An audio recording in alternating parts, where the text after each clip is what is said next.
Can I help you? Crimson Road. Yes. Glycilius sent me. Who? He told me to call you a dumbass when you asked that. Oh, you mean GC? Glycilius Calum wants you to have these. These are the rings of love and compassion. Oh, he's proposing! How cute, I didn't know he felt that way. Can you please take this more seriously? Fine. So, how do I use these? Just slip them on and think happy thoughts? The rings are powered by their signature emotions. At first, you should just be able to cast beams of light. But given enough time, you'll be able to create whole constructs. And you lost me. I should remind you that these are very powerful objects, and you cannot use them at the same time, lest they warp your mind. The only reason Glycilius was even able to send these is because of the station within our organization. Wait, your organization? Is GC still pushing this idea of mages? Because this is a little much, even for one of his jokes. I've already said too much. Just remember what Glycilius has done for you and be careful. Got it. Did GC say anything else? He said to call you a jackass. That's GC. Thanks! Farewell. And be careful with those. We want them back undamaged.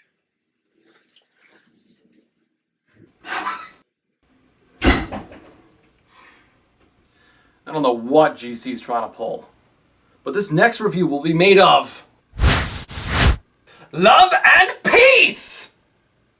Okay, so what was I reviewing again? Oh. Right. Shit.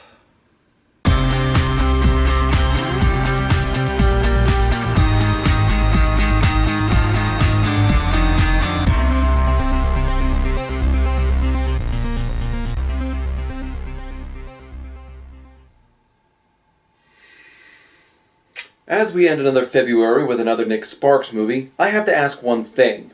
How can the same thing happen to the same guy twice? Yes, for some reason, even though Nick Sparks keeps releasing the same story book after book after book, people just keep reading them, and as is the nature of the business, Hollywood keeps making movies of them. And need I remind you, this is the same guy who said that no one writes in the same genre as him, and who said, you read a romance story because you know what to expect. You read a love story because you don't know what to expect. And not only is he still incredibly predictable, now he's even more repetitive than ever.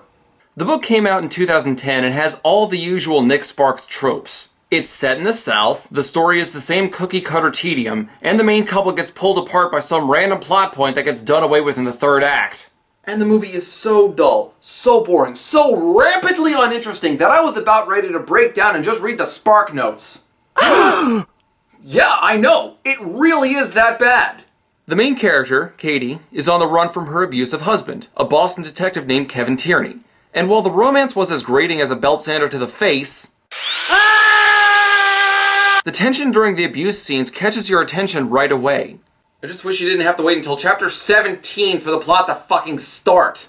Now the movie didn't do much better, earning scathing reviews. The pacing is so slow it's like someone nailed a slug to a table. Josh Duhamel and Julianne Hough have as much chemistry together as table salt and sawdust. None. At least it's interspliced with the far more interesting and far more tragic domestic assault plotline, but the movie still focuses itself as a romance overall and comes across dull as shit. And I can't say this too often, but this movie was so boring that I fell asleep the first time I watched it.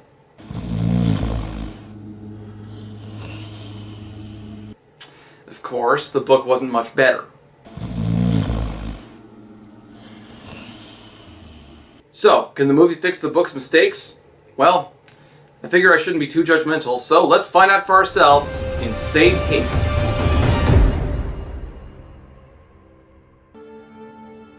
So we open to... Whoa! Holy crap, what is this? This isn't how the book started. This is actually interesting. Kind of like something out of a psycho thriller. Maybe I put in the wrong movie by mistake. This is awesome. Oh, man. We see a young woman running from the cops in fear, buying a ticket for the next bus out of town. Oh, now this is an opening. Maybe she's a wanted felon, a femme fatale on the lam, wanted for arson or murder or... Yeah, I'm just trying to make this more interesting than it is. Still, it's a better start than the book. There we saw our heroine just working tables, but it was so badly written that the scene had no character. The heroine was boring as hell, and so was the world around her. Absolutely nothing made me want to flip to the next page. But it doesn't take long for the boredom of the book to reflect in the movie. The second the tense scene of Julianne Hough being chased ends, the dramatic tension flees the movie as quickly as she fled Boston. With no money to her name, and no name, Julianne Hough settles in Boringtown, USA, somewhere in North Carolina. Or South Carolina. Or Georgia. Fuck, I don't know. Somewhere in this fucking place.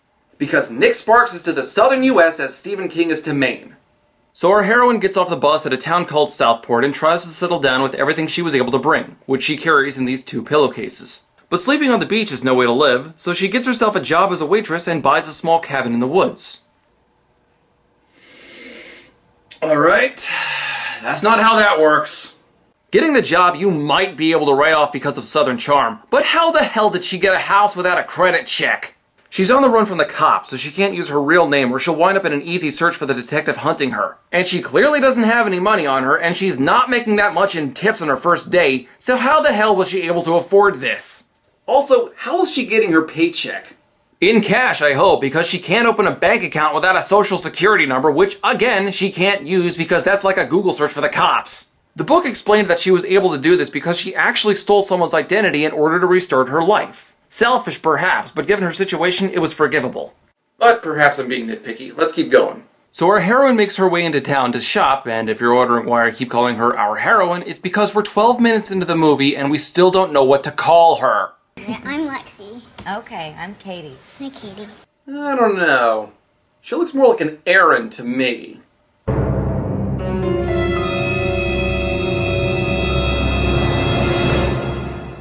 You looking for anything? Well, now that you ask, do you have any paint? We have this book that's with all different kinds of colors that you can get. Oh, really? Oh, What are you painting? Okay, I'm gonna be honest. This kid is the best actor in the whole movie. So far, Katie has been really reserved, and Josh Duhamel later on is about as fascinating as dried out mulch. Both just feel like they're doing their 9 to 5 to earn a paycheck they don't care about. Lexi might not be acting so much as being a kid on screen, but she at least sounds like a real 6-year-old. Grab a book. Yeah, they're really good books. How do you know? You didn't read any of them? She at least sounds like she gives a damn about playing her part. In fact, Mimi Kirkland, the 9-year-old who plays Lexi, was one of the only people in this entire film nominated for an award. She was nominated for the Young Artist Award in Best Supporting Character in a Feature Film, losing to the then 13-year-old Fatima Tachek. Oh, come on, whoever heard of Fatima Tachek? What can she do that would top this performance?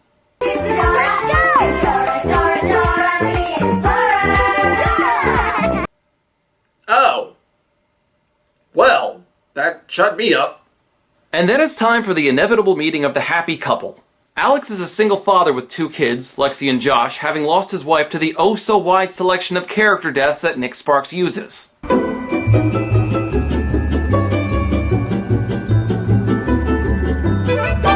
Katie goes home, only to see someone poking around her house while she's not around. Well, that's not creepy at all. And it's... Can I help you? You scared me. Robin Scherbatsky?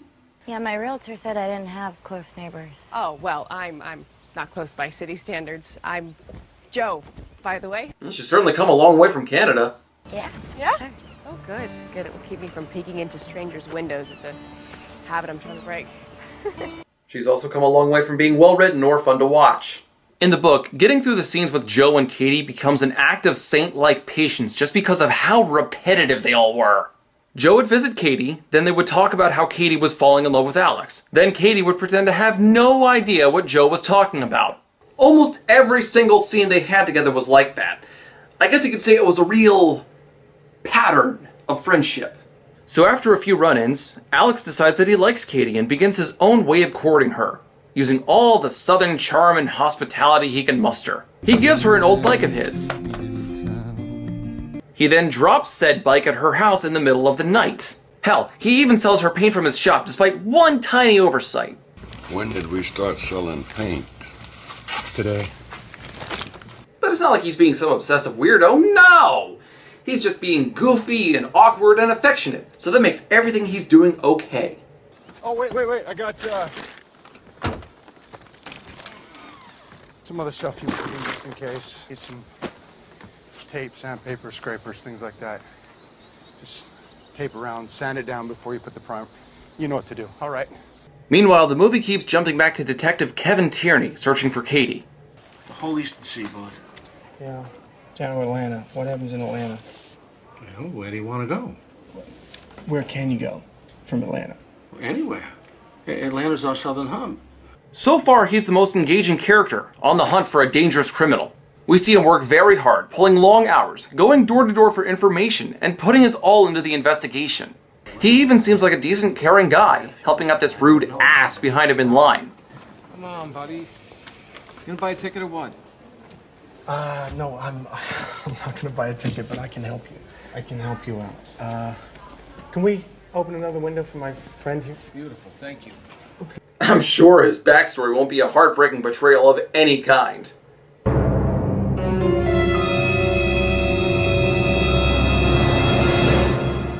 It doesn't take long for Katie to give in to Alex's charms, though, as she accepts an invitation from Lexi to go with them on a family trip to the beach. She's not... We're going to the beach.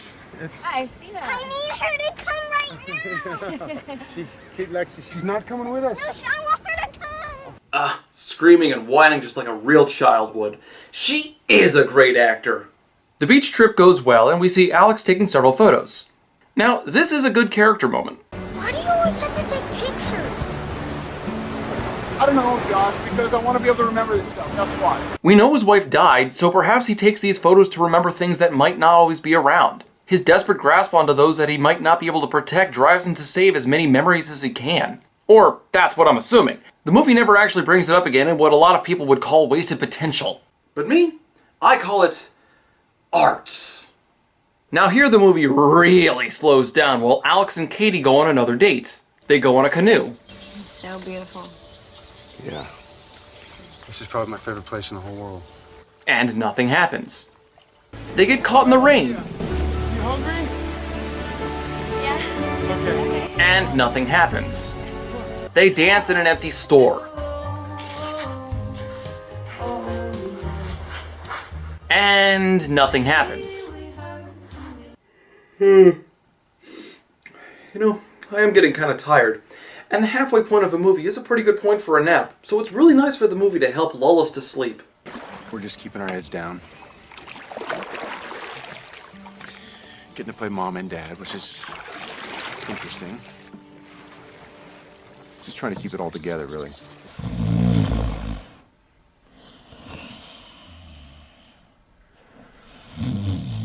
Cut back to Detective Tierney. He's continuing the chase and may have finally found his first real lead. An old neighbor that may have helped Katie escape. He finds an old handwritten recipe in Katie's house which matches the old woman's handwriting. That's your handwriting. Now, you lied to me, Mrs. Feldman. You told me you didn't know her, but that's not the case, is it? Looks like all those stakeouts were worth it, huh? Careful up there. Boy, Detective Tierney drinks a lot of water.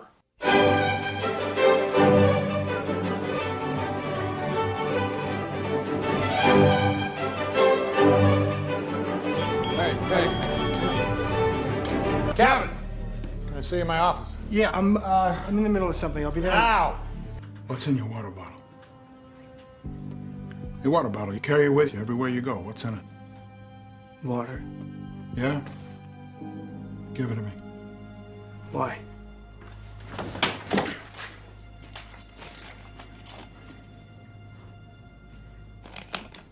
As of now, you are suspended without pay, pending internal review. What? Detective Tierney was filling his water bottle with vodka the whole time? What a travesty! He was the best character of the whole movie! Although I don't suppose that's changed. I need to find her, Jim. Kevin, you sent out a nationwide APB. She's not a murderer, for Christ's sake. She's your goddamn wife. Oh my god, I never could have seen this twist coming! We get a flashback that shows Katie, or Erin as her real name was, married to Detective Tierney, who was actually an alcoholic and was physically violent with her.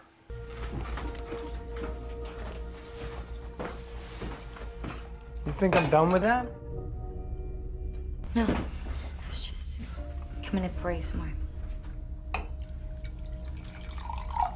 The rest of the scene is actually pretty rough to watch as Kevin takes his anger out on his wife. What do you want from me? Nothing. I don't want anything. This is just like how the corresponding scene in the book was hard to read. But it ends in Katie stabbing her husband with a kitchen knife, then running out the door. And now we know how the movie started. But being suspended isn't enough to stop Kevin. He breaks into the old lady's house late at night and finds out where Katie is from there. Even though the old lady didn't know where Katie was and didn't have anything around her house that revealed it. What? It's not a plot hole. Like the book told us 50,000 times, Kevin is a very good detective. So Kevin gets in his car, takes a healthy sip of vodka, and heads straight for Southport. Kevin drives into town and even stops by Alex's store, looking for a water bottle to hide his vodka in. How much is that? $1.50. Wait a minute. Compare this scene to the first time we saw Alex's store. Just the mud for you then? That'll be 97 cents. We have a town where a bottle of water costs more than a cup of coffee? The local economy must be doing great! Meanwhile, the town is getting ready for July 4th. Alex is on the fireworks launching crew with Josh, and Katie stays back at the store with Lexi to watch the show. And it isn't long until Kevin shows up out of nowhere and finds Katie. You cut your hair? Kevin shows up charming as ever and completely drunk. Because alcohol always makes men more attractive to women. I found you. I found you. Yeah, I missed you, baby. I'm handsome. He doesn't know you like I know you. He doesn't love you like I do. No, he doesn't. So Kevin, in an act of desperate love, tries to prove himself by soaking the store with gasoline, with Katie and Lexi inside and setting it on fire. The book was better, now containing 50% more arson than any other show in the Reviewniverse. Don't open the window! Katie manages to convince Kevin not to set the building alight, but a friendly fireworks spark comes by to ignite the flames of passion.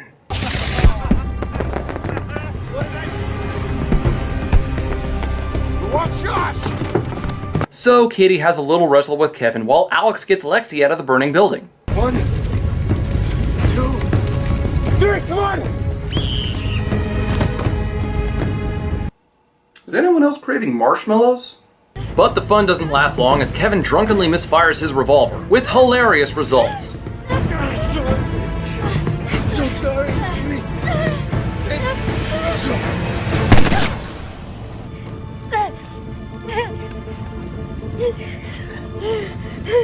Ha! Oh, that Kevin. Always goofing around. Oh no, wait, he's actually dead. So Kevin's body gets carried off and we get a happy ending as Alex and Katie wind up together. And it turned out that Joe was the ghost of Alex's dead wife, so even the undead approve of their happiness. Ah, what a sweet ending.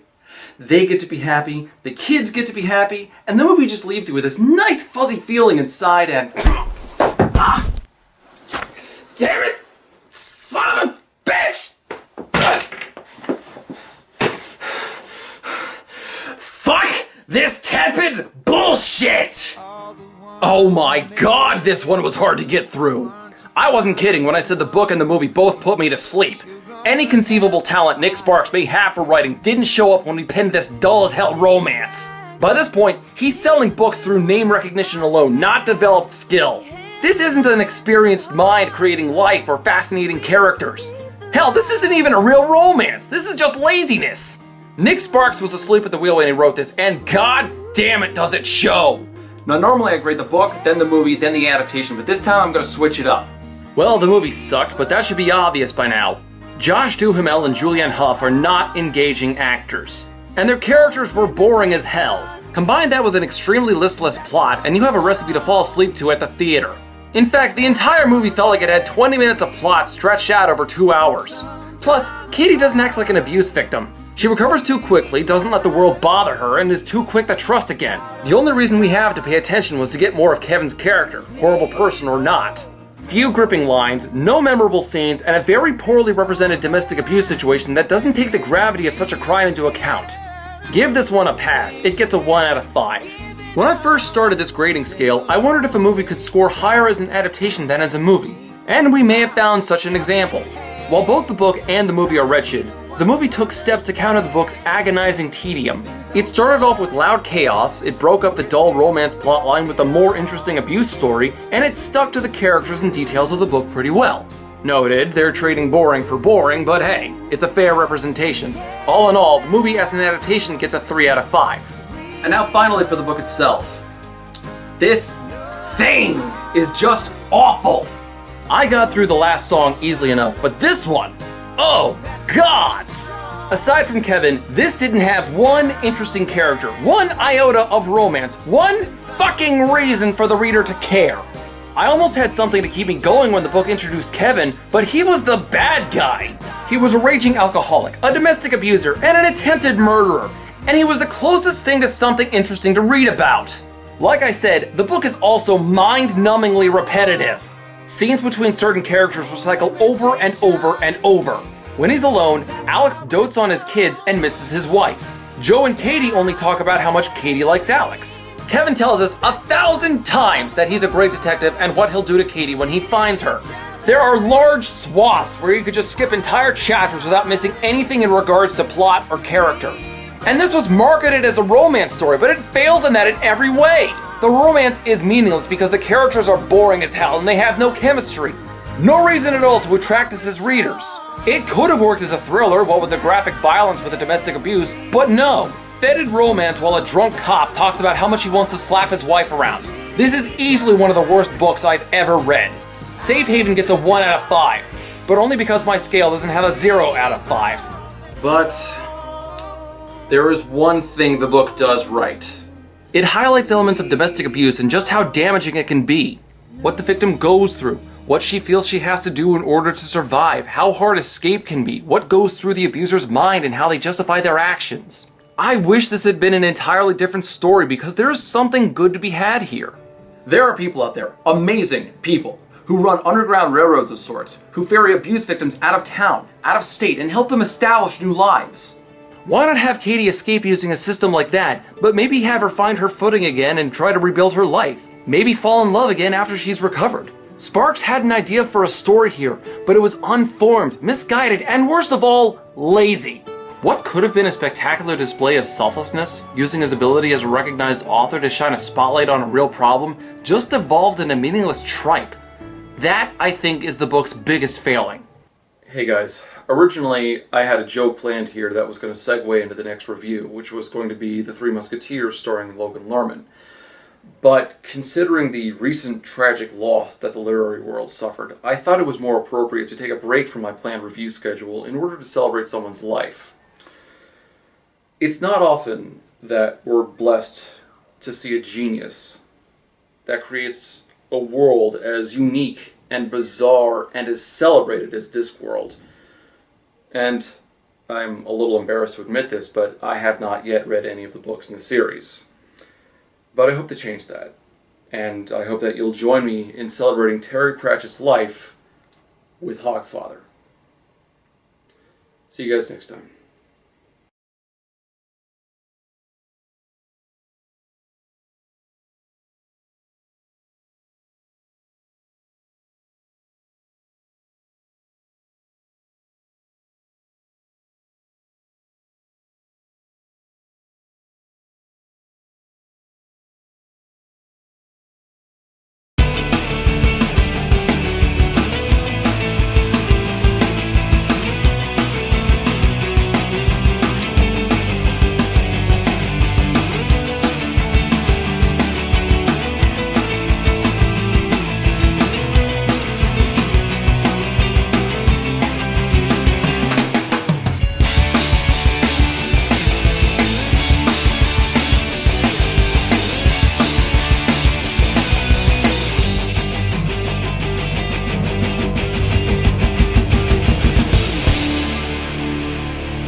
Hey, Crimson, I was fixing up your guns when I... Hey, were those the rings you were supposed to get? Yep, they are. So, do they work, or is GC still screwing with you? No, they work. The guy who dropped them off wasn't kidding. They actually warp your mind. Wearing these things, I couldn't help but be overly happy and cheerful. That doesn't sound like you. You know what doesn't sound like me? I complimented a Nick Sparks movie. Oh my god, are you okay? Well, I'm fine now. I'm just angry I couldn't give Safe Haven the thrashing it deserved. But just... the way these worked. I don't think I can deny it anymore. There's... some sort of magic is real. I mean, at least these are magic. But you still don't know what kind of mage you are? No clue. I can use artifacts easily enough, but until Raim tries to attack again, these are all I have to defend myself with. And you can use those offensively? Supposedly. So...